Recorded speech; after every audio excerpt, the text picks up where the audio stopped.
High viewer, hello, আসসালামু আলাইকুম। অবশ্যই আপনারা সবাই ভালো আছেন। তো চলুন শুরু করে আজকের বিষয় হচ্ছে আল্ট্রাসোনোগ্রাম ছাড়াই যেভাবে জানবেন গর্ভের শিশু ছেলে নাকি মেয়ে। জেনে নিন বিস্তারিত।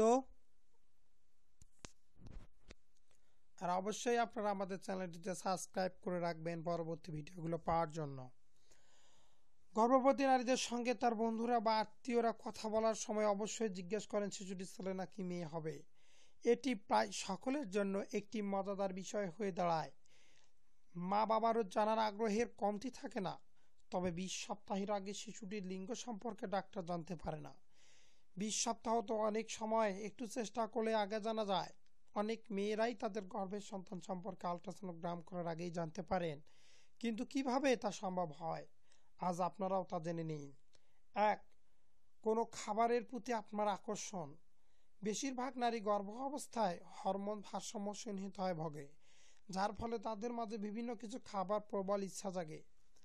আপনার ক্ষুধিত খাদ্য টাইপ আপনার গর্ভস্থ শিশুর লিঙ্গ নির্ধারণ করতে পারে। আপনার যদি মিষ্টি বা চিনিযুক্ত খাবার ইচ্ছা হয় তাহলে সম্ভবত মেয়ে হবে, আর যদি নিমকি বা মশলাদার খাবার খাওয়ার ইচ্ছা হয় তাহলে ছেলে হতে পারে। 2. পেটের সমস্যা হচ্ছে কি? সমীক্ষায় দেখা গেছে যাদের গর্ভ অবস্থায় সকালে হালকা বমি বা অন্য কোনো সমস্যা হয়নি তাদের ছেলে হয়েছে। তবে শিশুটি মেয়ে হলে পেটে ব্যথা সৃষ্টি হয় এবং সকালে শারীরিক অসুস্থতা বেশি বৃদ্ধি পায়।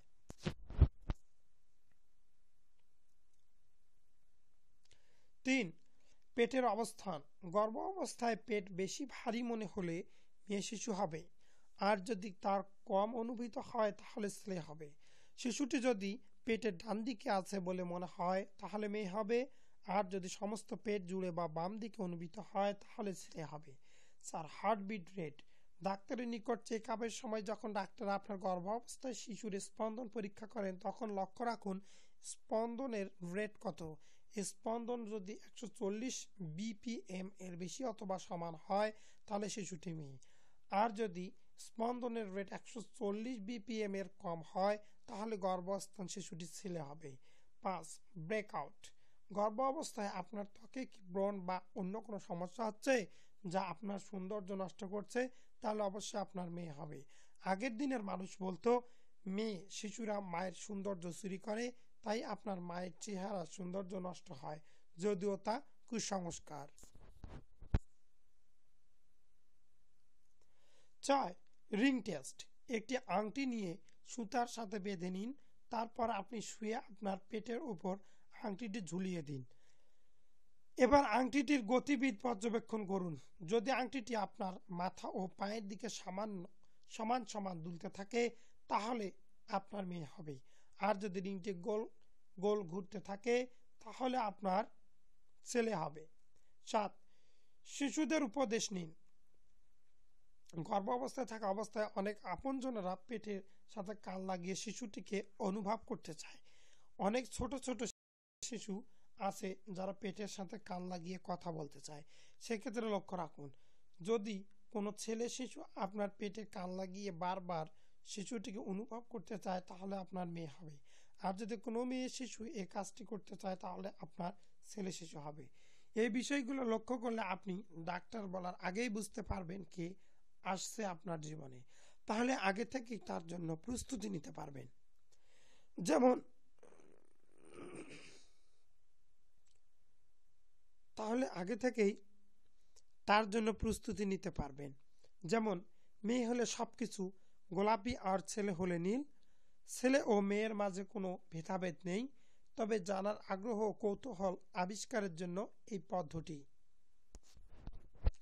পদ্ধতিটি আপনাদের সঙ্গে শেয়ার করলাম। তো অবশ্যই তাই বলে আপনি এর উপর নির্ভর করে থাকবেন না। যদি আপনার একান্তগত ইচ্ছা থাকে যে আপনি অবশ্যই আল্ট্রাসোনোগ্রাম করে কনফার্ম হবেন তাহলে অবশ্যই কনফার্ম হবেন। এই সমস্যা অনেক ভেজাল আর কি, কনফার্ম নাও হতে পারেন, তার জন্য কনফার্ম হওয়ার জন্য অবশ্যই করতে চাইলে করতে পারেন, না করতে চাইলে নেই, তাতে কোনো সমস্যা নেই। আল্লাহ যাক যেটা দেবে সেটি নিয়ে সন্তুষ্ট থাকতে হবে আমাদের সবাইকে। তো সেই আশা ব্যক্ত করে আজকের বিষয়টি এখানে শেষ করতেছি। আপনারা সবাই ভালো থাকবেন, সুস্থ থাকবেন, সুন্দর থাকবেন এবং আমাদের চ্যানেলটিতে সাবস্ক্রাইব করবেন এবং যারা নতুন আছেন তারা অবশ্যই সাবস্ক্রাইব করবেন এবং আপনাদের যে কোনো বিষয়ে প্রশ্ন জানার থাকলে প্রশ্ন করুন আমাদেরকে। আমাদের প্রশ্ন করার নিয়ম, আমাদের ভিডিও ডিসক্রিপশন বক্সে আমাদের ফেসবুক পেজে লিঙ্ক দেওয়া আছে, সেখান থেকে সরাসরি আমাদেরকে মেসেজ করুন। অবশ্যই আপনার প্রশ্নটি নিয়ে আমরা হাজির হব পরবর্তীতে। তো চলো সবাই সেই অপেক্ষায় সুন্দর থাকুন, সুস্থ থাকুন, ভালো থাকুন। আল্লাহ হাফেজ।